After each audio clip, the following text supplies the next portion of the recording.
আর ওকে দেখে দেখে আমি আরো করতাম, যে নাচতাম, মেকআপ রুমে করতাম। অসুবিধা হতো, আমি অন্য ঘরে চলে যাচ্ছি আবার। আমি ওরকম লেট ফুল করতাম, আমার খুব রেগে যেত। রেগে যেত আমাকে, মানে ওরকম ভালো জিনিস মনে আমার কিছু নেই।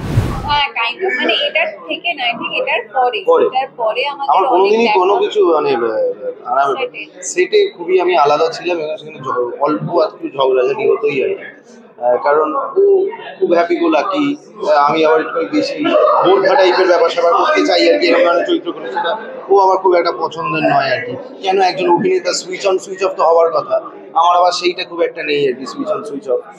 তো সেই সব নিয়ে আর কি চলতো। কিন্তু হ্যাঁ, এই যে অল্প হলেও সত্যি বিষয়টা, সেই অল্প হলেও সত্যিটাই শুরু হয়েছিল পরে, তারপরে। একটু বলো যে কোনটা দেখে, মানে কোন মুভিগুলো দেখে আর কি শুরু হলো?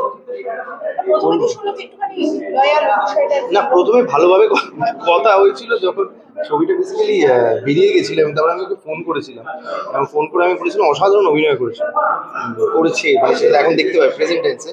তো তখন আমি ওকে সকালবেলা ফোন করেছিলাম রিলিজের পরের দিন। আমি বলেছিলাম যে তুই যদি সিরিয়াসলি নিস বিষয়টাকে, কিছু চাই না লাইফে টাইপের একটা আমার মনে হয়েছিল। হ্যাঁ, তো আমি তুই যদি সিরিয়াসলি নিস বিষয়টাকে, তাহলে কিন্তু মানে বেশ ব্যাপার হবে একটা। এখানে এত ভালোই করেছিল, এবং সেই জন্য তো স্বীকৃত পেয়েছে, বেস্ট অ্যাক্টর পেয়েছে তেলেঙ্গানা ফিল্ম ফেস্টিভ্যালের মতো এমন একটা বড় জায়গা থেকে। তো হ্যাঁ, সেইখান থেকে অ্যাকচুয়ালি আমার ভালো লাগাটা শুধু ট্যালেন্টটা দেখে। কিছু একটা রাগ হয়েছে বোধহয়, মুখ থেকে বোঝা যাচ্ছে, এক্সপ্রেশন দেখে। মনে পড়ছে সেই একটা জিনিস, আমি ওনার ট্রফি হারিয়ে ফেলেছি। ও, ট্রফি না, অ্যাওয়ার্ড। তারপর তো হচ্ছে যে না, আমার ওকে ভালো লেগেছিল। মেন জিনিসটা হচ্ছে যে ওকে ওর সাথে মিশে আমার মনে হয়েছিল যে ও খুব ভালো মানুষ, ও খুব মিসআন্ডারস্টুড। ও যেটা, মানে আমিও ওকে সেটাই ভাবতাম, কিন্তু আসলে ও খুব একটা খুব আদ্যপান্ত একটা ভালো মানুষ, এটা আমার ভালো লেগেছিল। এখন একই আছে, বরং আরো বেটার। মানে বিয়ের আগের তো আলাদা, বাবার সাথে থাকতাম, বাবার সাথে। তো বিয়ের পরে যখন মানে খুব বিয়ার্ড ইচ্ছেগুলো হয় না, এগুলো বাবাকে বলা যায় না। আমার বাবা, মানে আমি প্রচন্ড প্যাম করি, কিন্তু রাত্রে 12টার সময় পান খেতে ইচ্ছে করছে বেরিয়ে গাড়ি করে গিয়ে, সেগুলো তো বাবাকে বলা যায় না, বাবা ওগুলো করবেও না। তো সেগুলো ওকে বলা যায়, ওকে বলি। আমি সবসময় আমি কিছু বললে সেটাও করে দেয়, মানে এখনো অব্দি করে। আর প্রত্যেকবার যখন কোনো মানুষ ওকে জিজ্ঞেস করে, ও লাস্ট লাইনটা এটাই থাকে, এখনো অব্দি করে। নির্ভয়ার জন্য অনেক অনেক কংগ্রেচুলেশন। তো একদম অন্যরকম একটা রোলে তোমাকে এই ছবিটা দেখতে চলেছে, কি বলবো তোমার চরিত্র? আমার প্রচন্ড ভালো লাগছে, মানুষজন ভালো বলছে। আজকে at this point of time আমি এরপরে হল ভিজিটে যাচ্ছি, কারণ হল অলমোস্ট হাউসফুল, এবং সেটাই চাইবো যে মানুষজন দেখুক ছবিটা, এত খেটে কাজ করেছে সেটাই। এটা এখন দেখতে হবে, এটা চরিত্র নিয়ে কিছু বলবো না। একটা দুরারোগ্য ব্যাধিতে আক্রান্ত, এবং সেই জার্নিটা of that person, his life, এবং তার সঙ্গে আরো 3জন মানুষও আছে সমানভাবে প্যারালেলি, তাদেরও জার্নি, তো সেটা নিয়ে চলছে।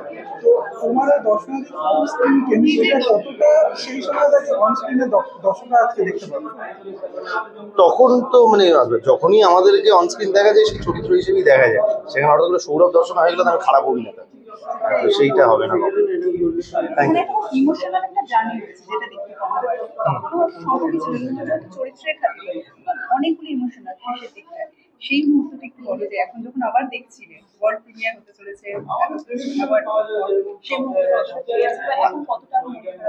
আমি একটাই জিনিস বলতে চাইবো ছবিটা নিয়ে। এইটা আমি মনে নেই ঠিক তেলেঙ্গানা না Bangalore film festival, most probably, সেইখানে এটা যখন প্রিমিয়ার্ড হচ্ছিল, এবং তখন আমার মনে আছে ওই ছবিটা দেখতে দেখতে একটা সিন, একটা পার্টিকুলার সিন ওর আর ঋষভের, সেখানে ও কাঁদতে শুরু করে। তো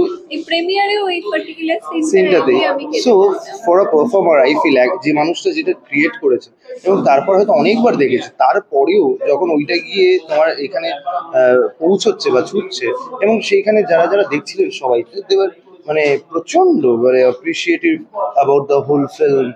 তো সেটা এখন আমার ভালো লাগছে, এবং এই ছবিটা না প্রচন্ড কাছের ছবি, মানে এটা সারা জীবন থাকবে। তো আমি খুবই আনন্দিত যে এটা আলটিমেটলি ক্লিক বলে এই ওটিটি প্ল্যাটফর্মে দেখা যাবে। তাদের কর্ণধারদের অসংখ্য ধন্যবাদ এই ছবিটা নেওয়ার জন্য, এই ছবিটার আয়ু অনেক অনেক অনেক বাড়িয়ে দেওয়ার জন্য।